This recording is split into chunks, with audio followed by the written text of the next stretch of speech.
ಏನು ರೈತ ವಿರೋಧಿ ಕಾಂಗ್ರೆಸ್ ಸರ್ಕಾರದ ವಿರುದ್ಧ ಹೋರಾಟಕ್ಕೆ ನಾವು ಚಾಲನೆ ನೀಡಿದ್ದೇವೆ. ರೈತ ಮೋರ್ಚಾ ರಾಜ್ಯ ಅಧ್ಯಕ್ಷ ಆಗಿರುವಂತಹ ನಡಹಳ್ಳಿ ಅವರು, ನಮ್ಮ ರಾಜ್ಯದ ಹಿರಿಯ ನಾಯಕರಾಗಿರ್ತಕ್ಕಂಥ ಸಿ.ಟಿ. ರವಿ ಅವರು, ನಮ್ಮ ರೇಣುಕಾಚಾರ್ಯ ಅವರು, ನಮ್ಮ ಮಾಡಾಳು ವಿರೂಪಾಕ್ಷಪ್ಪನವರಾಗಲಿ, ಅದೇ ರೀತಿ ನಮ್ಮ ಎಲ್ಲ ಜಿಲ್ಲೆಯ ನಾಯಕರುಗಳು ಎಲ್ಲರೂ ಕೂಡ ಒಟ್ಟಾಗಿ ಒಂದಾಗಿ ಇವತ್ತಿನ ಪ್ರತಿಭಟನೆಯಲ್ಲೂ ಕೂಡ ಭಾಗವಹಿಸಿದ್ದಾರೆ. ನಮ್ಮ ಉದ್ದೇಶ ಇಷ್ಟೇ, ರಾಜ್ಯದಲ್ಲಿರುವಂತಹ ಈ ಅನಿಷ್ಟ ರೈತ ವಿರೋಧಿ ಕಾಂಗ್ರೆಸ್ ಸರ್ಕಾರ ಏನಿದೆ, ಇವತ್ತು ರೈತರ ಸಮಸ್ಯೆಗಳಿಗೆ ಸ್ಪಂದನೆಯನ್ನು ಮಾಡ್ತಾ ಇಲ್ಲ. ಕಬ್ಬು ಬೆಳೆಗಾರರ ಸಮಸ್ಯೆ ಇನ್ನೂ ಕೂಡ ಇತ್ಯರ್ಥ ಆಗಿಲ್ಲ.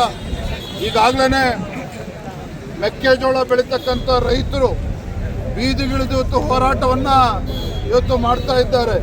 ನೀವು ನೋಡ್ತಾ ಇದ್ದೀರಿ,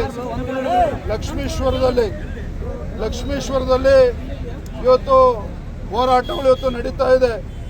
ನವಲಗುಂದದಲ್ಲಿ ರೈತ ಮುಖಂಡರಾಗಿರುವಂತಹ ಶಂಕರಣ್ಣ ಅಂಬಳಿ ಅವರು ಕೂಡ ಇವತ್ತು ಉಪವಾಸ ಸತ್ಯಾಗ್ರಹ ಮಾಡ್ತಾ ಇದ್ದಾರೆ. ಮತ್ತೊಂದು ಕಡೆ ಲಕ್ಷ್ಮೀಶ್ವರದಲ್ಲಿ ಇವತ್ತು ಬಣಜಾರ ಸ್ವಾಮೀಜಿಗಳು ಮಹಾರಾಜರ ನೇತೃತ್ವದಲ್ಲೂ ಕೂಡ ಇವತ್ತು ಪ್ರತಿಭಟನೆ ಹೋರಾಟಗಳು ನಡೀತಾ ಇದೆ. ಬಾಗಲಕೋಟೆಯಲ್ಲೂ ಕೂಡ ಇವತ್ತು ಏನು ಮೆಕ್ಕೆಜೋಳ ರೈತರು ಪರದಾಡ್ತಾ ಇದ್ದಾರೆ, ಅಲ್ಲೂ ಕೂಡ ಹೋರಾಟ ನಡೀತಾ ಇದೆ. ರಾಜ್ಯದ ಅನೇಕ ಜಿಲ್ಲೆಗಳಲ್ಲಿ, ಶಿವಮೊಗ್ಗ ಇರ್ಬೋದು, ಕೋಲಾರ ಇರ್ಬೋದು, ಚಿಕ್ಕಬಳ್ಳಾಪುರ, ತುಮಕೂರು, ಬಿಜಾಪುರ, ಬಾಗಲಕೋಟೆ, ಹೊನ್ನಾಳಿ, ದಾವಣಗೆರೆ ಜಿಲ್ಲೆಯಲ್ಲೂ ಕೂಡ ಇವತ್ತು, ಬೆಳಗಾವಿ ಜಿಲ್ಲೆಯಲ್ಲೂ ಕೂಡ ಇವತ್ತು, ಬಾಗಲಕೋಟೆಯಲ್ಲೂ ಕೂಡ ಹೋರಾಟ ನಡೀತಾ ಇದೆ. ಇವತ್ತು ಕೇಂದ್ರ ಸರ್ಕಾರ ಬೆಂಬಲ ಬೆಲೆಯನ್ನು ಘೋಷಣೆ ಮಾಡಿದ್ರೂ ಸಹ ಈ ರಾಜ್ಯ ಸರ್ಕಾರ, ರೈತ ವಿರೋಧಿ ರಾಜ್ಯ ಸರ್ಕಾರ ಏನಿದೆ, ಇವರು ಯಾವುದೇ ರೀತಿ ಖರೀದಿ ಕೇಂದ್ರವನ್ನು ಕೂಡ ತೆರೆಯದೇ ಹೊತ್ತು ಸಂಕಷ್ಟದಲ್ಲಿರುವಂಥ ರೈತರಿಗೆ ಸ್ಪಂದನೆ ಮಾಡದೇ ಇರುವಂಥದ್ದು ಇದು ಅಕ್ಷಮ್ಯ ಅಪರಾಧ ಇವತ್ತು. ನಾನು ಹಾಗಾಗಿ ಮಾನ್ಯ ಮುಖ್ಯಮಂತ್ರಿಗಳು ಇವತ್ತು ಆಗ್ರಹ ಮಾಡ್ತೇನೆ, ನೀವು ತತ್ಕ್ಷಣ ಮೆಕ್ಕೆಜೋಳ ಏನು ರೈತರಿದ್ದಾರೆ ಖರೀದಿ ಕೇಂದ್ರವನ್ನು ಪ್ರಾರಂಭ ಮಾಡಬೇಕು.